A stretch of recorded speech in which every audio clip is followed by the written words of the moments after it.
Herkese yepyeni bir videodan selamlar dostlarım. Nasılsınız? Umarım iyisinizdir, keyifler yerindedir. Bugünkü anlatacağımız konu sizler için ticari vize hakkında olacak arkadaşlar. Haydi videomuza geçelim.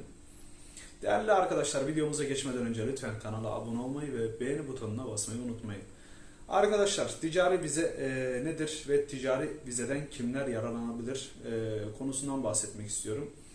Öncelikle birinci olan ticari vize nedir? Arkadaşlar, ticari vize sizin yurt dışında faaliyet göstermek istediğiniz bir şirket üzerinden şu anda hazırda olan bir şirketiniz var. Bu şirketin yurt dışında da faaliyetini göstermek istiyorsanız bu vize türünden yararlanabilirsiniz.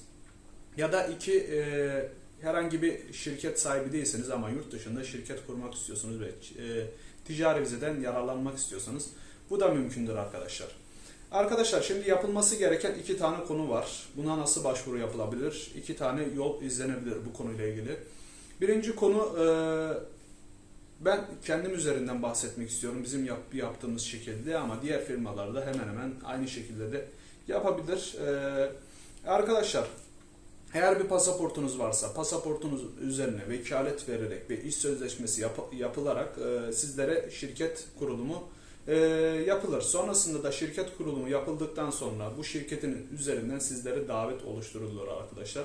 Ve bu davet üzerine yaklaşık 90 günlük bir turist vizesi başvurusuyla buradaki şirketinizi aktif etmeniz için burada bulunmanız gerektiği gerekçesiyle sizlere turist vizesi alınır. Sonrasında da sizler buraya gelirsiniz.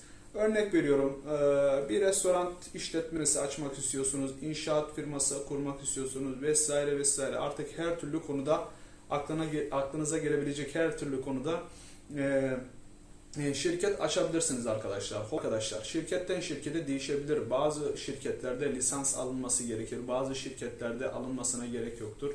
Bir sürü sonuçta meslekler var, iş grupları var. Bunlar değişkenlik gösterebilir. Süreçten ben bahsetmek istiyorum. Sonrasında buraya geldiniz arkadaşlar. Firmanız için aktif edilmesi gereken çalışma izinleri ve oturum izinleri alınması gerekiyor. Neden gereklidir çalışma izni? Arkadaşlar, çalışma izni adı üstünde sizin burada Türkiye'den geldiniz, firmayı aktif ettiniz ama devlet sizden şunu istiyor. Yani sen bir çalışan mısın? Tamam, patronsun, işinin başında durabilirsin. Ama örnek veriyorum, bir restoran işletmecisisin veya işte bir lojistik firmasında işte tır aldın ve ayrıca şoför olmak istiyorsun. Gibi konularda yani burada bulunuyorsunuz ama tamam, iş yerinin başında durabilirsin. İşi yönetebilirsin ama çalışamazsın arkadaşlar. Yani başka bir kişinin yapabileceği bir iş yerinde iş sektöründe çalışamazsın. Ne gibi mesela? Restoranda patronsundur, gerekli olacak ödemeleri yaparsın ama normal tezgaha geçip örnek veriyorum Adana pişiremezsin. Anladınız mı konuyu? Bu şekilde anlatmak istiyorum. Tabii ki artık kişiden kişiye değiştirebilir. Yani hazırda olan genellikle şirket sahibi kişiler burada çalışma izni ya da oturum almak istemiyorsa firmayı açtıktan sonra belki hazırda Schengen vizesi vardır veya turist vizesiyle girip çıktı yapabilir. Ama oturum almak istiyorsa mutlaka ve mutlaka çalışma iznine gerek vardır arkadaşlar. Neyse, konuyu dağıtmadan devam edelim. Buraya geldiniz ve gerekli olan işlemlerden bir tanesi arkadaşlar ve en önemlisi avizde munka çalışma iznidir.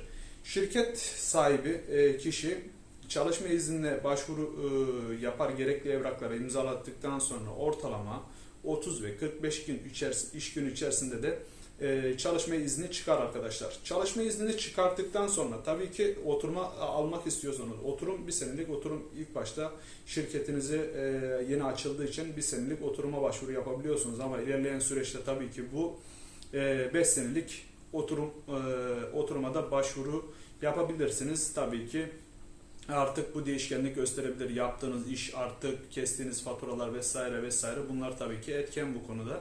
Çalışma iznine başvuru yapmanız gerekiyor arkadaşlar ama en önemli konu kesinlikle ve kesinlikle profesyonel bir ekiple çalışın arkadaşlar. Aksi takdirde çalışma izinlerini kendiniz yapmaya çalışırsanız işin altından çıkamazsınız. Çünkü gerekli olacak 50'nin üzerinden fazla evrak ve belgeler isteniyor arkadaşlar. Bilginiz olsun. O yüzden bunu profesyonel işlerle yapın. Nacizane ben Kazım Şener, ben Deniz Kazım Şener. Bu işlemlerle uğraşıyoruz. Şu anda çalıştığımız ayrıca hukuk büroları var arkadaşlar. Hukuk bürosunda bu işlemleri avukat ve artık muhasebe yardımlarıyla, kendimizin çalıştığı muhasebecimiz de var. Bizlerle çalışmak isterseniz her zaman iletişim bilgilerim zaten Instagram sayfamda mevcut. Bu videonun da altına koyalım arkadaşlar. Vize işlemleri ve ayrıca ticari vizede şirket açılımı, oturum ve çalışma izinleri konularında yardımcı oluyorum sizlere. Bu konuyla ilgili düşünceniz ve fikriniz varsa ve bu konuyla ilgili ticari vize üzerinden bir şirket açmak istiyorsanız benimle iletişime geçebilirsiniz arkadaşlar. Şu anda zaten danışmanlık için herhangi bir ücret talep etmiyorum ama lütfen ve lütfen yani Google'da bulabileceğiniz bilgileri lütfen bana sormayın. Örnek veriyorum, adam ticari vizeyi almak istiyor sırf sadece oturum almak için ama bir şirketi yok. Yani bir şirket açmak istemiyor. Diyor ki ben evimi kiralayayım, evimi home office olarak göstereyim. Sonrasında ben bunun üzerinden oturum alayım. Arkadaşlar ben bu işlere bakmıyorum ve bu işleri zaten sizlere tavsiye etmiyorum. Çünkü yani sonuçta bir ülkeye geliyorsunuz, Romanya ülkesine geliyorsunuz veya fark etmez Avrupa'nın diğer ülkelerinde bir iş yapacaksanız, oturumdan faydalanmak istiyorsanız siz bunu ilk önce bir kanıtlamanız gerekiyor. Yani siz geldiniz bu vize türü üzerinden, hadi şirketi açtınız, belli bir maliyeti örnek veriyorum 800 eurodur, 1000 eurodur bu ücreti verdiniz. Bu ücreti verdikten sonra geldiniz, sonrasında çalışma izniniz nasıl olacak arkadaşlar? Yani oturumunuz nasıl olacak? Hiçbir fatura kesmiyorsunuz. Zaten kontrole geliyorlar. Diyorlar ki sen ne iş yapıyorsun? Restoran. Restoran için iş yerini göstermen lazım. Yani iş yeri için ayrıyetten bir senelik en azından bir kontrat göstermeniz lazım. Örnek veriyorum, ofiste yapacaksanız ofis için kontrat ve çalışma noktası göstermeniz lazım. Yani bunlar olmadan zaten sizin işlemleriniz öyle düşündüğünüz gibi olmuyor. O yüzden lütfen sadece konuyla ilgili ciddi kişiler bana ulaşırsa çok sevinirim arkadaşlar. Bu şekilde çalışma iznini yaptıktan sonra bu konuda da bahsettik. İş yerinizi buluyorsunuz. Artık örnek veriyorum, lojistik işi olsun. Lojistik firmasını kurdunuz, tırınızı aldınız, lisanslar gerekli olan lisansları çıkarttınız. Artık bir senelik mi, 10 senelik mi şirketiniz için ayrıyetten lisanslarınız gerekiyor. Bunları aldınız. Sonrasında bunun için bunlardan hariç bir de ayrıyetten ofisinizin olması gerekiyor arkadaşlar. Ofis göstermeniz gerekiyor.